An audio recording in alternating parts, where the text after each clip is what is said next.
Тәуелсіздік алған жылдар ішінде Қазақстанда кәсіпкерлік саласы өте жоғары қарқынмен дамыды. Өнеркәсіп, сауда-саттық, қоғамдық тамақтану орындары сынды түрлі бағыттарда жүйелі жұмыстар жанданып, ілкімді істердің қатары көбейе түсті. Бұл жетістік табыстардың барлығы мемлекеттің жүргізіп жатқан дұрыс саясаты. Тұңғыш президентіміз елбасы Нұрсұлтан Әбішұлы Назарбаевтың ерен еңбегімен астасып жатыр. Міне осылай деген кәсіпкер азаматша Күлайхан Баймұхамедова баршаны мерекемен құттықтады.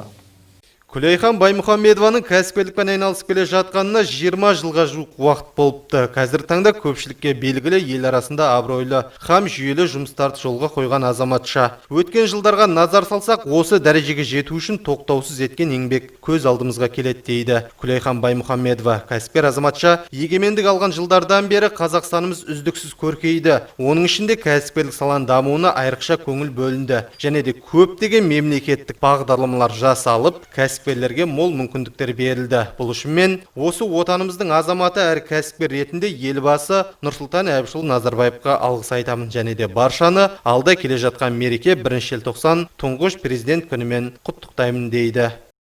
Тұңғыш президенттің күні, соларды барлықтарыңыз құттықтаймыз.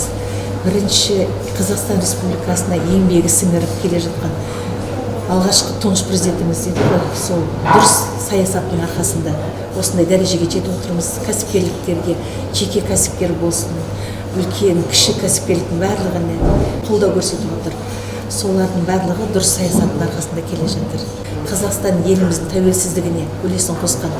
Ең бірінші шекарамызды бөліп алуымызға, одан қалса жаңағы ата заңымыз, конституциямыз қабылдануына, кейінгі мына кіші кәсіпкерліктер, үлкен кәсіпкерліктерді инвестиция тарту Қазақстанға, өркендеуіміз, жастарға көп көп бағыт бағдарлама беріп отыр. Ниш мектеп ашылды, одан қоса болашақ бағдарламасы бар.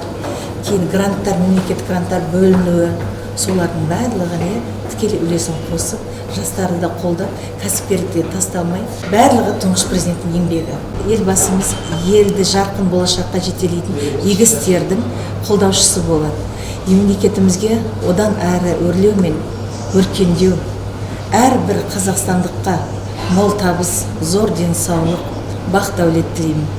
Айта түсек, Баймұхамедовтар отбасы асыл тұқымды қой өсіру, сонымен қоса асыл тұқымды ірі қара басын көбейту ісі бойынша да алдыңғы қатарлы нәтижелер еншілеп келе жатқан жұмыстың көзін тапқан жанұя. Және де жылыжайлар салып, халықты көкөніспен қамтуға да өзіндік үлес қосуда. Осылайша Баймұхамедовтар жанұясы отбасылық кәсіпкерлікті дамыта отырып, 2018 жылдың 1 желтоқсанында Сарыағаш қаласындағы Аладдин ресторанын ашқан. Аладдин рестораны заман талабына сай салынған, ерекше дизайнмен жабдықталған, іші жанға жайлы. Мұндағы айта кетер жайт, әр күнге атау берілген. Мысалы, жексенбі күні отбасы күні. Ресторанға отбасымен келгендерге 10% жеңілдік жасалады.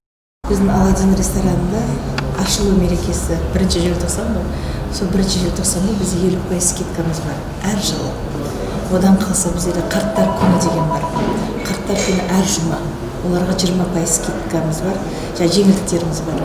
Жаңа отбасында қартты өзінің әке шешесін алып келіп, бір жаңа дастарханда тамақтанып кететін болса, оларға біз 20% өз алдына жеңілдендіріп береміз. Жексенбі күні, әр жексенбі отбасылық күн деп бізде жарияланып қойылған. Сол отбасымен, бала-шағасымен барлығы келіп отыратын болса, оларға да 20% скидкамыз бар. Жастарға деген жеңілдіктеріміз бар. Сөзді түйіндесек, Баймұхамедовтар отбасы мемлекеттің жасап жатқан мүмкіндіктерін тиімді қолданып, кәсіпкерлікті дамытып, біршама отбасын көптеген жандарды жұмыспен қамтып келеді. Қуаныш Құлмырзаев, Айдос Дәулет, Сәт теле арнасының жаңалықтар қызметі.